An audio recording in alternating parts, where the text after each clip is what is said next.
আসসালামু আলাইকুম। মিষ্টি কুমড়ো স্বাদে গুণে ভরপুর থাকলেও হাতে গোনা দু একটি রান্না ছাড়া অন্য কিছুই আমরা তেমন জানি না। ফলে একঘেয়েমির কারণে মিষ্টি কুমড়োর এই পুষ্টিগুণ থেকে পরিবারের সদস্যরা কিছুটা হলেও বঞ্চিত থেকে যায়। তাই আজ নিয়ে আসলাম আমার নিজের তৈরি খুবই মজাদার মিষ্টি কুমড়োর রেসিপি, যেটা মিষ্টি কুমড়োর নতুন এই স্বাদের সাথে আপনাদেরকে পরিচয় করে দেবে। আশা করছি আমার এই ভিডিও আপনাদের কাছে খুবই ভালো লাগবে। যদি ভালো লেগে থাকে প্লিজ আমার চ্যানেলটি সাবস্ক্রাইব করবেন আর পাশে থাকা বেল আইকনটি অবশ্যই টাচ করবেন। এই রেসিপির জন্য আমি 1 কেজি পরিমাণ মিষ্টি কুমড়া নিয়েছি, আর কুমড়োটা কিন্তু মিডিয়াম বয়সের হতে হবে, তাহলে রেসিপিটা দারুণ হবে। এভাবে বড় বড় টুকরো করে কেটে নিয়েছি, আর ওপরের চামড়া থেকেও আমি কিছুটা এরকম কুচি করে নিয়েছি, এটাও আমি এই রেসিপির সাথে অ্যাড করব। আর এরকম একটু সাথের ভিতরের অংশগুলো আছে, আর এরকম লম্বাটে করে চিকন করে কেটে নিয়েছি। এখন আমি একটা পেস্ট তৈরি করব বিভিন্ন মশলা দিয়ে। সেগুলো হচ্ছে, এখানে 1/2 কাপ পরিমাণ পেঁয়াজ পেস্ট নিয়েছি, এখানে নিয়েছি 1 টেবিল চামচ পরিমাণ রসুন পেস্ট, আদার পেস্ট নিয়েছি 1 চা চামচ পরিমাণ, 1 টেবিল চামচ পরিমাণ কাঁচামরিচের পেস্ট, 1 চা চামচ পরিমাণ দিচ্ছি লাল মরিচের গুঁড়া, স্বাদ অনুযায়ী আপনারা এটা অ্যাডজাস্ট করবেন, 1 চা চামচ পরিমাণ ধনিয়া গুঁড়া, 1/2 চা চামচ পরিমাণ হলুদের গুঁড়া, সাথে দিয়ে দিচ্ছি স্বাদ মতো লবণ।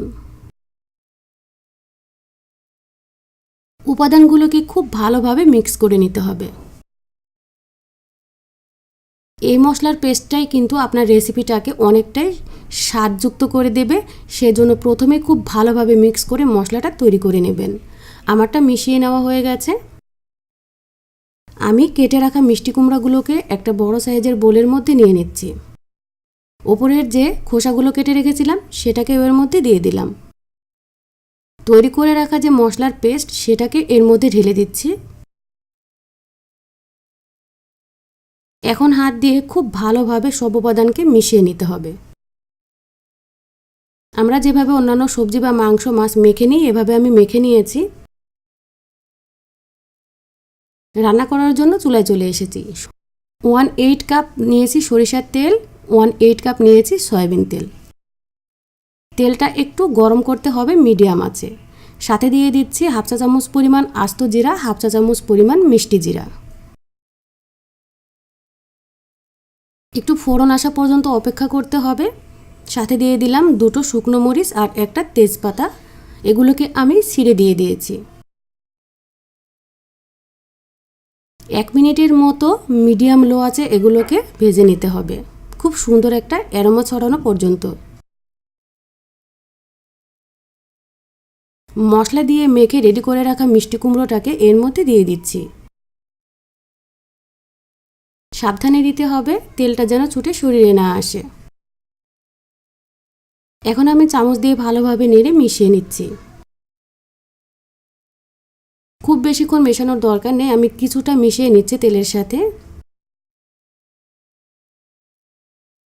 এখন ঢাকনা দিয়ে ঢেকে 5 মিনিট ওয়েট করব।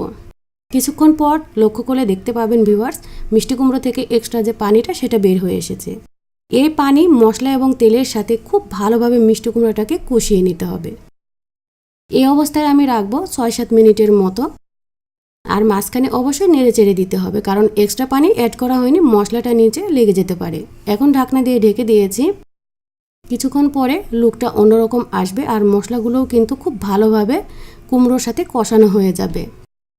একটু আঠালো ভাব চলে এসেছে আগের চেয়ে। 1/2 কাপ পরিমাণ গরম পানি অ্যাড করে দিতে হবে। পানিটা অ্যাড করে দেওয়ার পরে আমি দিয়ে দিলাম চিনি 1 চা চামচ পরিমাণ, স্বাদ অনুযায়ী বাড়িয়ে দিতে পারবেন। 1/2 চা চামচ পরিমাণ দিতে হবে লেবুর রস। টেস্ট অনুযায়ী আরেকটু কমও দিতে পারবেন। দিয়ে দিচ্ছি 1/4 চা চামচ পরিমাণ গরম মশলার গুঁড়া। এই উপাদানগুলো দেওয়ার পরে ভালোভাবে মিশিয়ে নিতে হবে।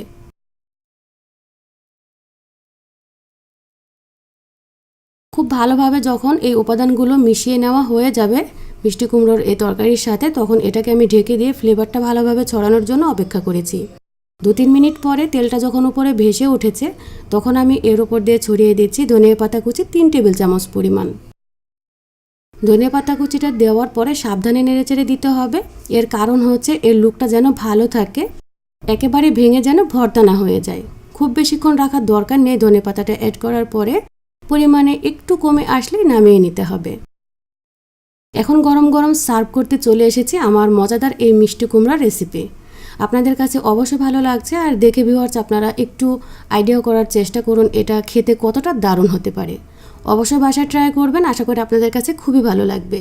আর ফ্যামিলি মেম্বার যারা এখনও মিষ্টি কুমড়ার বিভিন্ন রেসিপি খেতে পছন্দ করে না তারা আশা করি খুবই পছন্দ করবে। এই রেসিপিটা কিন্তু রুটির সাথে খুবই মজা লাগে, এছাড়া ভাত, পরোটা, লুচির সাথেও সার্ভ করতে পারবেন। আজকে এই পর্যন্তই। সবাই খুব ভালো থাকবেন এবং সুস্থ থাকবেন। সুন্দর সুন্দর এবং সহজ ও মজাদার রেসিপির জন্য আমার চ্যানেলের সাথেই থাকবেন। আল্লাহ হাফেজ।